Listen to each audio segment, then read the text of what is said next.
Welcome to Short View Trading. My name is Chris Watling. I'm the CEO and Chief Market Strategist of Longview Economics and Short View Trading.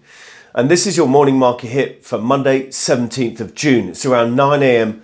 London time. And if you want to think about trading equity index futures, you want to trade S&P 500 futures or NASDAQ 100 futures or FTSE or DAX, and you want to go either long or short on that 1 to 2 week swing time frame, what factors do you need to think about? What do you need to consider as you go about making your decision whether to go long or short those equity index futures?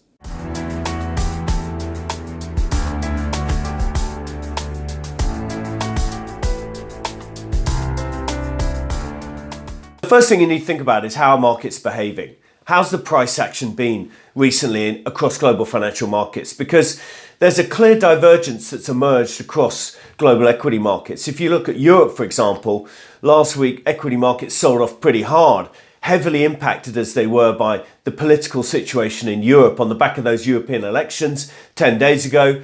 President Macron in France called a snap French election, and that's raised a whole load of uncertainty in European equity markets. And you can see that in the way the bond spreads have been trading. If you look at government bond spreads of French, Belgium and Italian government bond yields, for example, over German, as you can see in this chart in front of you now, the spreads have been widening over the course of the last week. That is a pricing in of uncertainty. That's a rising risk premium, and that translates straight through into the European equity markets, where we saw European equity markets really struggle last week, off quite sharply. As you can see in this chart in front of you now, this is a chart of weekly European performance. Italy and France really down quite significantly on the week. Indeed, French equities off over 6%, Italian equity markets not far behind that.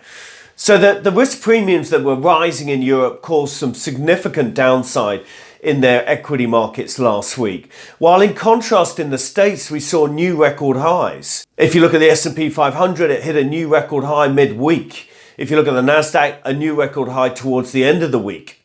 And of course, what's been driving that in the States is the very strong performance of the tech and long duration growth stock area of the market. Indeed, if you look at this chart of the S&P 500 in front of you now, we split the S&P 500 into three key areas: cyclicals, defensives, and long duration growth. And since that sell-off in April, and when we hit the low on April the 19th, the massive outperformance you can see in the long duration growth area of the market. And indeed, that continued last week, in particular with the mega cap stocks doing remarkably well. Nvidia up around 9% on the week. Apple up around 8%, and then the likes of Broadcom, a competitor to Nvidia, up 23% on the week on the back of its earnings midweek.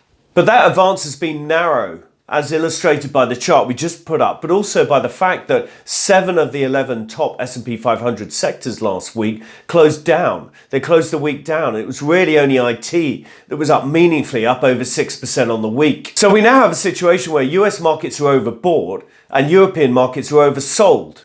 And this is a pretty unusual divergence in global equity markets.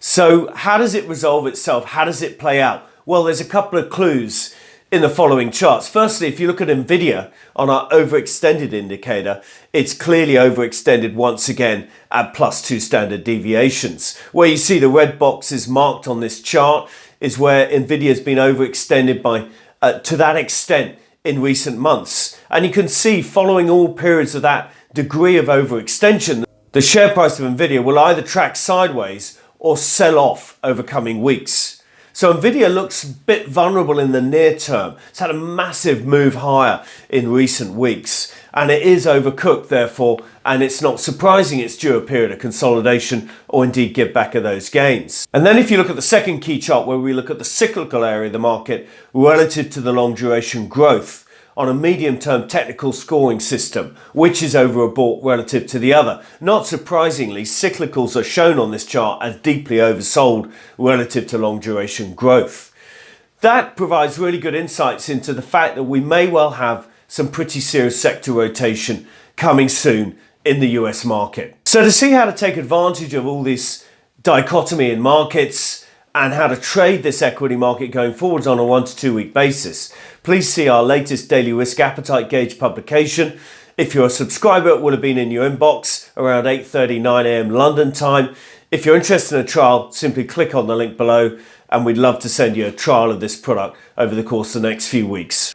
So what are we watching over the course of this week? Well, there's a number of key themes. There's a whole bunch of central bank meetings coming on the back of the Fed last week. This week we've got the Bank of England, the PBOC and the RBA. Secondly, there's a housing theme in terms of the macro data out of the States with housing starts and permits, NEHB, Home Builders Index and existing home sales. And then finally, we've got other bits and pieces of data of importance, in particular the flash PMIs on Friday, where we get a first take of economic activity this month in June across much of the globe. Added to which we've also got the Conference Board leading economic indicators out of the States on Friday as well. So that's it from us. That's your morning market hit for Monday, 17th of June. Thank you for listening. Please do subscribe to these videos on YouTube, like and share on social media, or follow us on Facebook, Twitter, and or LinkedIn. Thank you for listening. Stay safe. Trade well.